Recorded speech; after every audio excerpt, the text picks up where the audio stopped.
Howdy, this is Bill, once again, aka John Dosen, from the Free Breathers, aka Common Law Conversations Facebook group and page, and we just went over what we're going to be covering in this video series.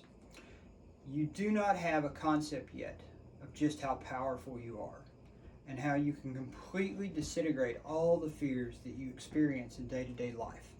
The fear of being contacted by the IRS, questioned by police, fired from a job. All these things you can handle with ease once you understand the concepts that we are providing you. Now, in this video, we're going to cover the 4 doors. The 4 doors are it's how you handle offers. There's 4 doors that you can take. There are 4 main doors that you can take when you are provided an offer. And real quick, let's figure out what is an offer. An offer is your opportunity to either it's an invitation to you to either enter into contract or to modify a contract. What are some examples of offers? Let's look at some examples. If I were to ask you, hey, do you want to go to lunch? That's an offer. If I were to ask you, hey, do you want to paint my house? You want to paint my house? That's an offer. What if I were to say to you, hey, and if I'm a police officer who has you pulled over on the side of the road, or I walk up to you in public, and I were to say, hey, I need to see your ID, or if you're in a vehicle, I need to see your registration, your license, and your proof of insurance. That is a contractual offer. It's not a command, it's an offer. And even a command can be an offer. If I look at you and I say, hey, go stand over there, that's an offer. And we get offers all day long. All day long we're entering into contract. All day long we're modifying contracts. Contracts are fluid. They have to change. And when you get an offer, you're modifying an existing contract many times. Sometimes you're starting a new contract. And it is dishonorable for you to refuse an offer. So let's take the current hysteria of vaccination. If your employer comes up to you and they say, you have to get vaccinated or by September 1st or we're going to terminate your employment. That's an offer. If you refuse, you say, no, I'm not going to do that, and it comes to a stop right there, you've just done a dishonor to the offering party. And you don't want to enter into dishonor. The entire concept of what we're teaching you here is going to be being honorable. You have to remain honorable. You have to remain a creditor. So there's 4 doors that you can take when you're given an offer. Let's cover the first one.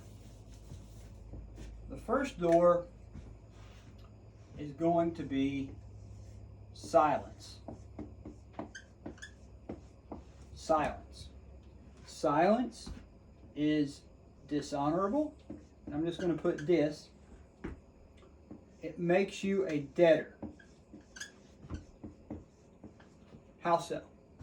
The Supreme Court's ruled over and over that in any matter where you have an obligation to respond and you fail to do so, you are at fault.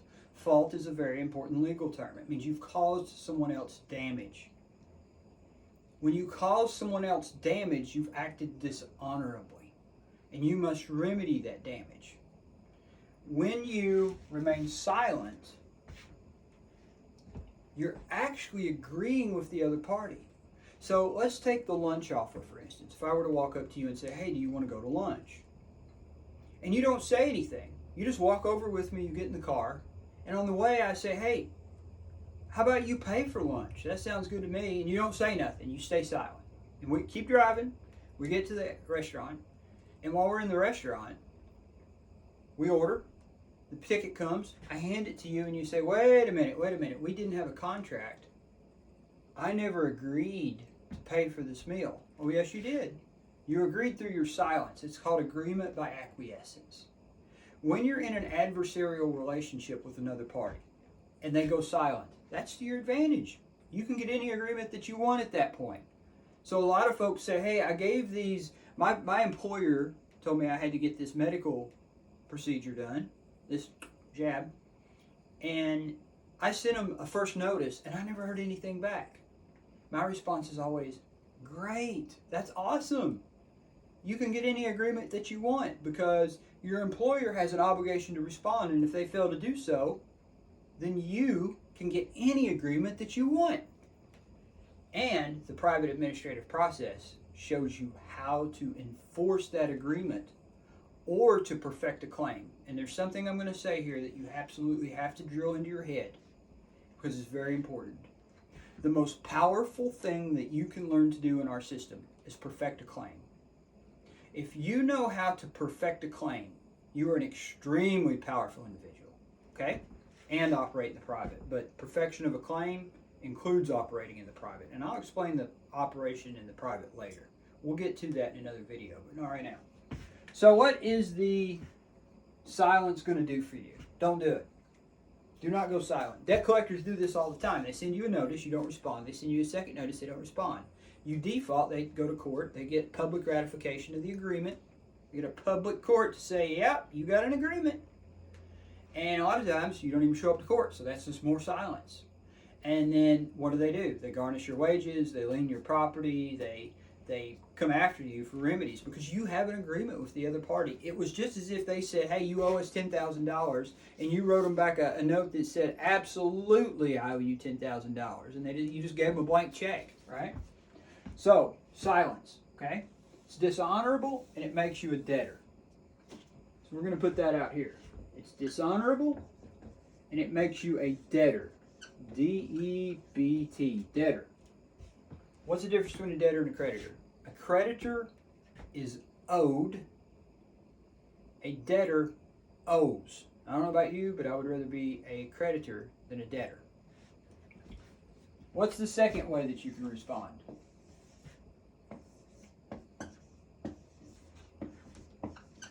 Argument. Argument. You don't want to argue, okay? Argument also makes you a debtor. It also makes you a dishonorable party. Anytime you argue, you're not doing yourself any favors. You may have children, or you may have been around children. What happens when two children start arguing? Does anything come of it? No, nothing good. It escalates, and pretty soon somebody gets punched in the nose. Happens all the time, even amongst adults. 99% of the time when two parties go to a public court in a lawsuit, it's two debtors fighting against each other, and all the judge is trying to do is determine who's the lesser debtor. That's it. He's just balancing the scales, trying to figure out who the lesser debtor is. If you go to court and you're the creditor and the other party is the debtor, you win. Hands down, you win. Okay? So our process is going to teach you how to avoid going to public court most of the time. You can get your agreement, you can enforce it, and this is an extrajudicial process in many cases. Of course, if you get drug into court, that's a different story because sometimes the public drags you into court. It's called arrest, and we'll cover how to handle that also. So you don't want to argue, okay? Because when you argue, another party has to step in and figure this thing out for you. And in order to do that, you have to give them jurisdiction to do so, and that's a bad thing. At that point, you're no longer honorable. By the way, that's why they call the judge your honor, because he always has to remain honorable. Third way. This one's interesting, but it's not usually in your favor. It's called unconditional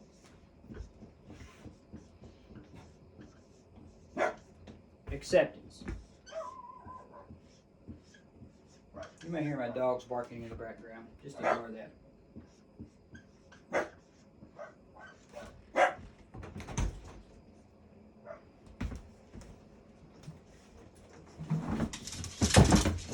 All right. Get in there. All right, unconditional acceptance. Unconditional acceptance would be like this. I walk up to you and I say, hey, you owe me $100. And you reach into your pocket, you pull out your wallet or your notebook, and you hand me $100. No conditions were placed. You unconditionally accepted my offer, okay? An example of this at work would be the employer walking up to you and saying you're fired, and you just say, okay, and you turn around and walk out. A police officer walks up to you and he says, I need to see your ID, and you reach in your pocket and you pull out your ID, okay? Unconditional acceptance does make you honorable. This is a very honorable thing to do, okay? It also makes you a creditor. because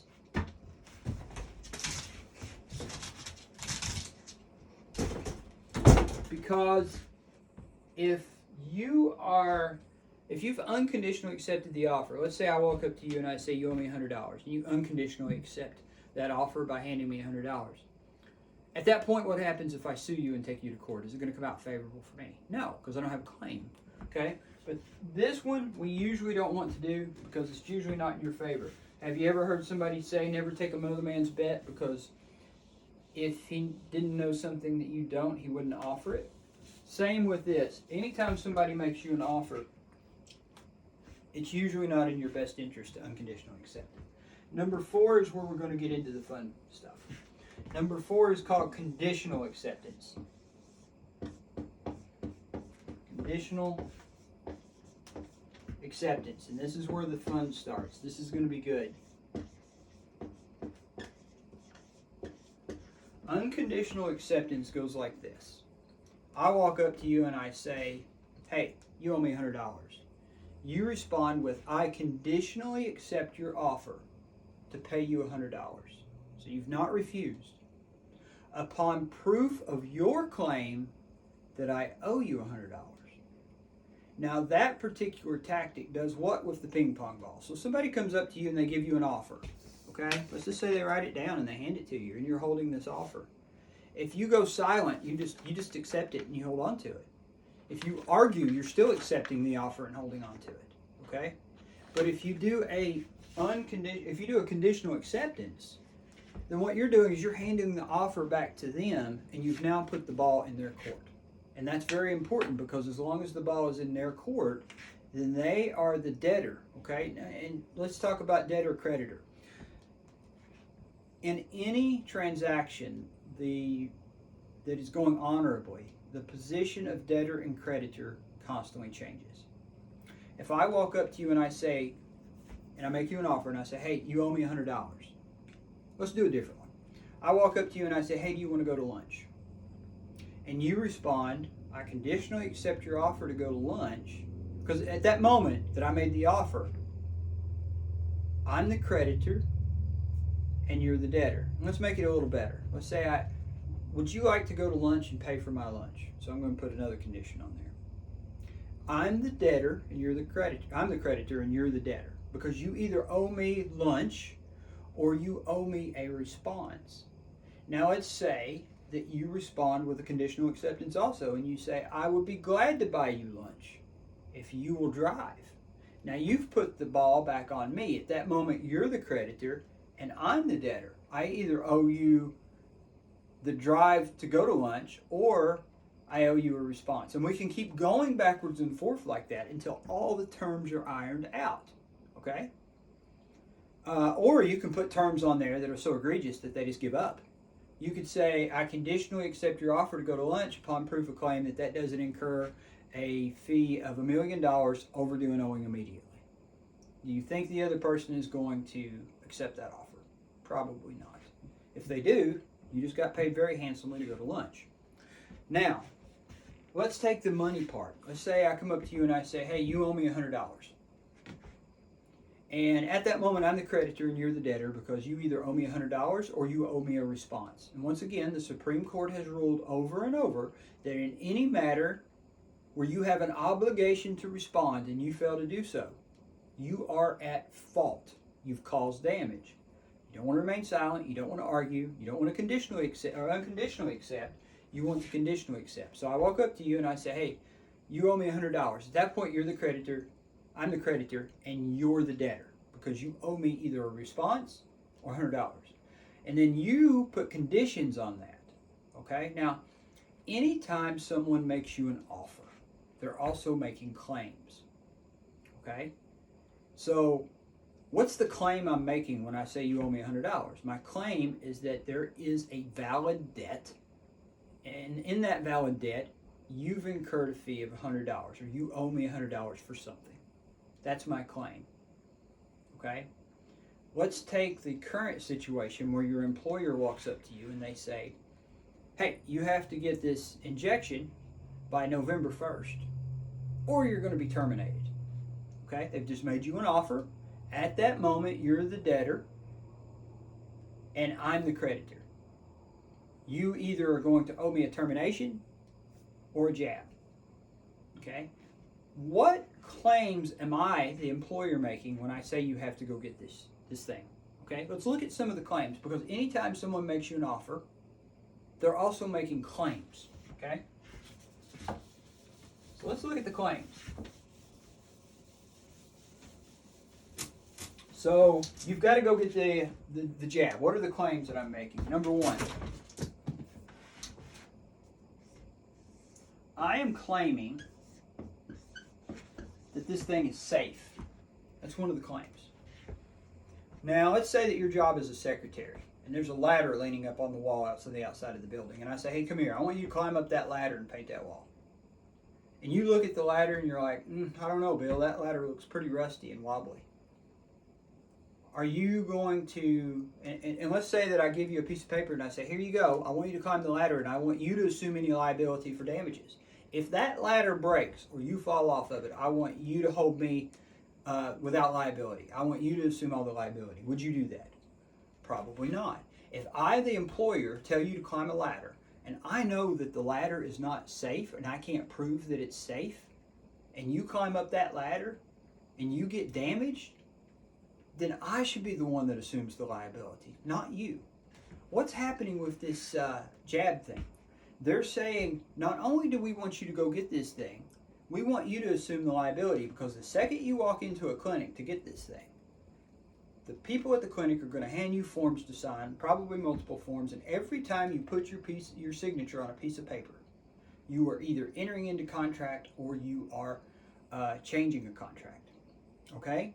Every single time, if you put your name on a contract or on any document that someone hands you, you are entering into contract. That you do not want to make the offering party lose the liability for the offer. So they're claiming that it's safe. What else are they claiming when they say go get this thing? Okay, maybe they're claiming that there is a law requiring you to do so. Okay, maybe they're claiming that in the contract that exists between the parties, i.e. employer and employee, okay, they're claiming it's in the contract. Okay, show me where, when we have navigated the contract, we established the contract between employee and employer, that I agreed to go get this thing. What else am I claiming? There's multiple claims here. Number 4, they're claiming that it makes you safe, or that you are safer by getting this thing. They're also claiming that it makes the people around you safer. Okay? These are all the claims that are being made when they say, go get this thing. And there's probably more. We could probably list out more. But the proof in the pudding here is the fact that, or the real meat, I should say, the real meat of this is that whenever someone makes you an offer, they're making claims. And you need to dissect what those claims they're making. And here's a very, very important point. Anytime a party makes a claim, they are required to prove that claim if you make them. So if I walk up to you and I say, hey, you owe me $100, you can flip that back, put the ball back in my court by saying, I'll happily pay you $100 if you'll just prove to me that I owe you $100. And it doesn't have to be real fancy. You can be fancy. You can say, I conditionally accept your offer to pay you $100 upon proof of your claim that there is a valid debt backing up your offer, that I actually owe you $100. Okay? Or you can just simply say, I'll be happy to pay you $100, show me how I owe it. Okay, that's a conditional acceptance. If I say, do you want to go to lunch, and you say, sure, if you buy, that's 4 words. Sure, if you buy, it's conditional acceptance. You don't have to say, I conditionally accept, blah, blah, blah. Though when you put it in writing, you generally are a little bit more detailed. But that's the 4 doors. The 4 doors are silence and argument. By the way, what are you paying an attorney to do? Anytime you hire an attorney to go to court for you, what's the attorney doing? You're hiring him to argue for you. That's why you'll often hear me say that the second you get an attorney, you've lost the case. You've weakened your position tremendously. You're no longer a creditor. You are ward of the court if you're represented by an attorney.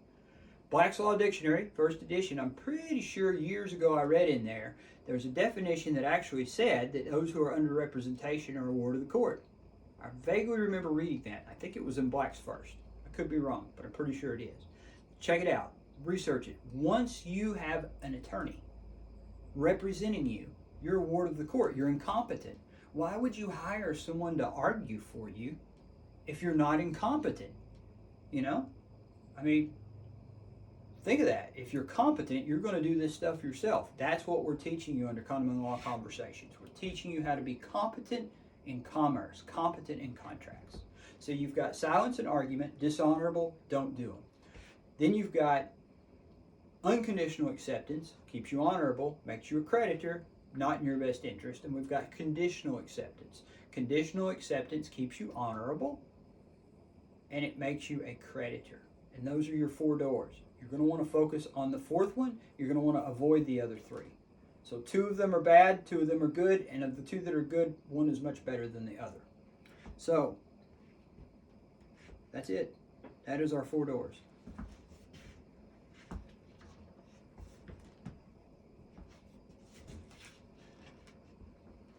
You stop it?